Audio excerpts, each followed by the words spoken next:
Yo. Hello and welcome to the Mind Over Matter show.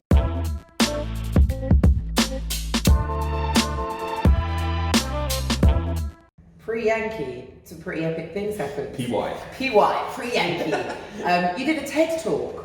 No, it wasn't a TED talk. We worked with TEDx. So after the first event, someone I went to uni with still works at Queen Mary University. Yeah.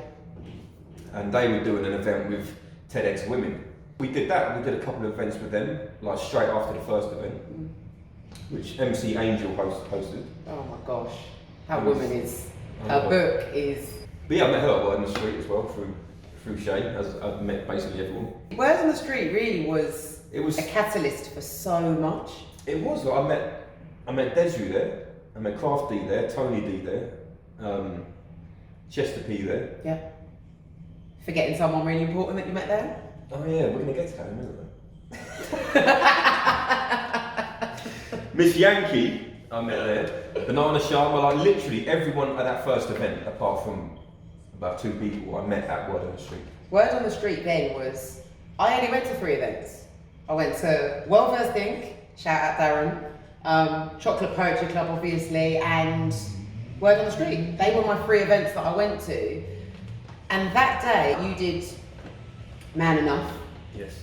I think you did forget your lines. Of course I did. And, I was known for it back then. You were known, that was your thing, but you wouldn't just forget the lines, you'd forget the lines and you'd get to that bit and you'd be like, but you could see in your face that, oh, the line, I forgot them, it's coming. And then there'd be silence and then you'd be like, so what happens when you do 20 years of drinking drugs? You forget lines, didn't you? And then everyone just cracks up laughing and I was like, yeah, he's good. The poem was good, but you held the audience really well that night.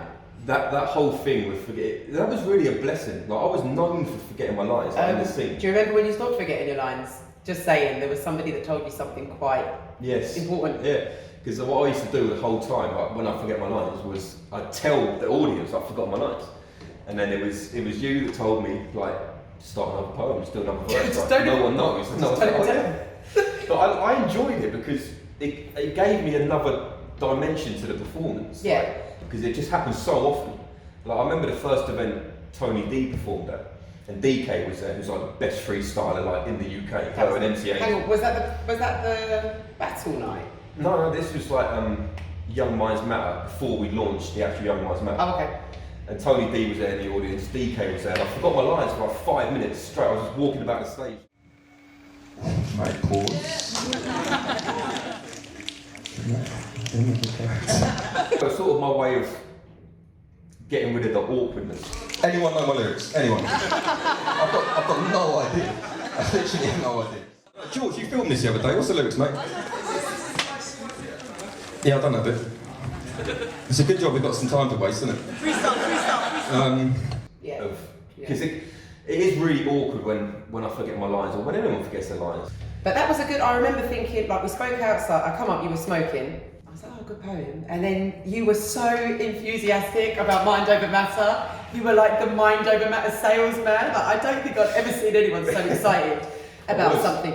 But for good reason, and obviously because of my own experience and with setting up Poetry Prescribed, I'm like, oh, an event for mental health. And I'm about to do these workshops for mental health. I don't even know if I told you about Poetry Prescribed properly at that time. I told you I was doing a project with workshops. I think right then I said, well, why don't we do an event in January? Oh no, you did. Because at the time, like, for the first year, I'd bring in an organisation or a charity to talk about something I couldn't talk about. That was outside of my experience, and yeah, Poetry Prescribed was the organisation for that event. That was a bit of a gamble, really, when you think about it, because we met in the November. Poetry Prescribed launched in the November, so there was no track record, no feedback, no loads of workshops. I think by the time I did Mind Over Matter, we were 3 workshops in. But I did a whole showcase out of 3 workshops, and look at the people that were on that showcase, it was mad. The lineup was like, it was all female lineup. It was Shady, Bobby Johnson, Tremendous, Ray Levine, and Holly Flo Lovely. Can I just say, that's a lineup. All really strong, powerful female artists. Like shout out to each and every one of them. I will never forget the first time seeing Tremendous live on stage, you know. And the yardie father planting, planting. A marijuana in the student's garden. I marry one of your students if you can take the bargain. Actually, I first saw her at Word on the Street, but that was an open mic, and I was like, what have I just scene, and you know how she plays with tone and like, ah! So obviously we'd met, and you were like, I was like, I've got to get to an event. And you had one at the Tavistock. I travelled for that show. But I'm glad I did. The reason I travelled for that show was 2 reasons. A, I really wanted to see Mind Over Matter in action. But Shahid, I Am Shahid was on the lineup. Sensei. Such a big part of Mind Over Matter. But just a big part of the poetry community anyway. And I'd been seeing Sensei at Word on the Street, and every time I saw him perform, I was just like, oh my gosh. And again, there was a chance to see him do a full set. And Sensei was there. So it's the first time I saw him do a set. It was the first time I'd seen Des perform.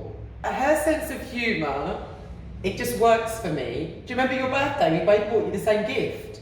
Yeah. I can't remember what it was, but it was basically 2 books basically saying you're a prick or something like that. The book, something along those lines. There's a picture of the book, whatever it is. So I'll find that. We've got it. I'm going to edit it in. It was actually a really kind present. It was something to jot down. What was it? It was like an idiot's guide to keeping a journal or something like that. But it was obviously a good present because Desi thought it was good as well. And should we talk about the present that I got you at the same time that you've never used?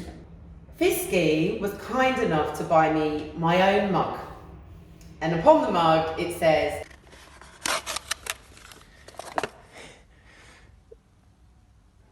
are you fucking serious? You are welcome. Merry Christmas, Miss Yankey. No.